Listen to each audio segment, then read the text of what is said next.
Good afternoon, everyone. I'm Miss Robin. Welcome to this hour-long special reading club today. I'm here at McSwain Elementary School with children's book author Matthew Gollub, who's getting ready to go on and perform an assembly in just a few minutes. Welcome to Merced, Matthew. Thank you. It's great to be here. Well, you know, we've had a great time reading some of your books this week. We've read The Jazz Fly and Cool Melons and also 10 Oni Drummers. And you know, there's really a lot of musical element in your books, and we know that you play the drums. Yes. How did you become interested in music? Well, I think it started in elementary school. I've always liked to bang on things, and I asked my mother for a drum set a long time ago, and she said, "Show me that you really want a drum set." And I said, "Well, what do you mean? I just told you that I want a drum set." She said, no, you got to show me that you really want a drum set. So I started thinking, and I started taking pots and pans out of the closet in the kitchen, and I started setting up big cardboard boxes on the kitchen floor, and I started, picking up things like spatulas and wooden spoons and just started going boom, boom, chuck, boom, boom, chuck, and I made this god-awful racket. And finally she said, "Okay, I believe that you want a drum set. I'll get you an inexpensive drum set under the condition that you keep it in the garage." So that's so you had to do all your practicing out there, huh? Right. I see you actually have a frying pan here as one of your props today for your program. Yeah, in honor of that childhood memory, frying pan. That's great sound comes from that. Yeah, you could do all kinds of things. You don't need fancy instruments. So see, boys and girls, you can just pick up what you have right now in your kitchen and drive your mom crazy. Basically. Now, you have here another set of drums. What are these? These are bongo drums, and I'm going to tune these up. Bongo drums are great because they're portable. I have a mridangam from India, a great big drum that you lay across your lap and you play both sides of it with your hands. I have that at home. I have a taiko drum at home. I have conga drums at home, and I have a drum set. So I'm not the best neighbor, and I don't live in apartments. And that's good. My writer friends never invite me to share office space with them. Sounds like you have your drums wherever you go. Yeah, it's funny. I keep my computer on a desk, and I have my file of all of these different stories that are still in progress, but I also have my drums, so a lot of times I'll write a couple of paragraphs and then and then I'll say, okay, I know where I'm going to go with this story now. That's great. Get you inspired and ready to go. That's right. Now, I know you have a taiko drum you're going to be using in your program today. That's a Japanese drum, right? Yes. When I was 19, I had an opportunity to travel to Japan and live with Japanese drummers. I didn't speak any Japanese at the time. Well, maybe a little bit. I had a semester of Japanese before then. And I took classes when I first got to Japan. And I lived with a Japanese family, and all of that was very helpful. But then I lived with these drummers, and they didn't speak a lick of English. Wow. So I went months without speaking English. After a while, I was dreaming in Japanese. Wow. I heard now that when you begin dreaming in Japanese, that's really, or any language, when you're learning a new language, when you begin dreaming in that language, then you know you really have acquired that language. Is that kind of true? You know that it's really burnt into your consciousness. Yeah. Yeah. I used to stand up on the trains sometimes in Japan.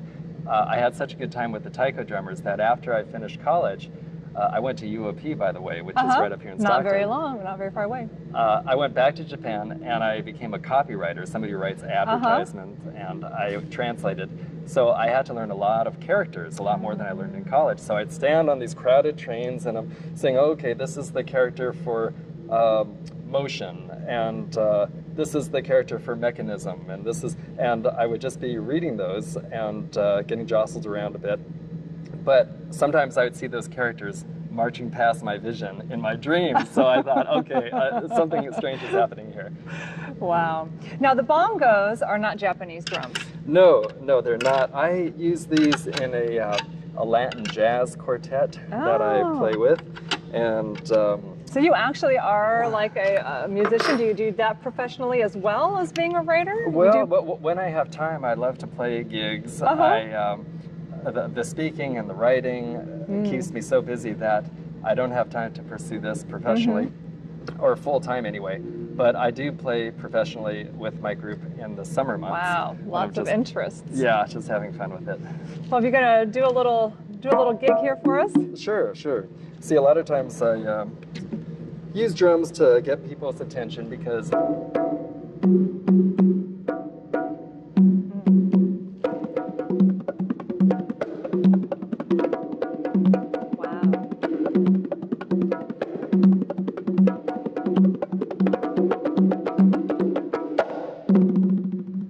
it gets people's attention and it establishes community.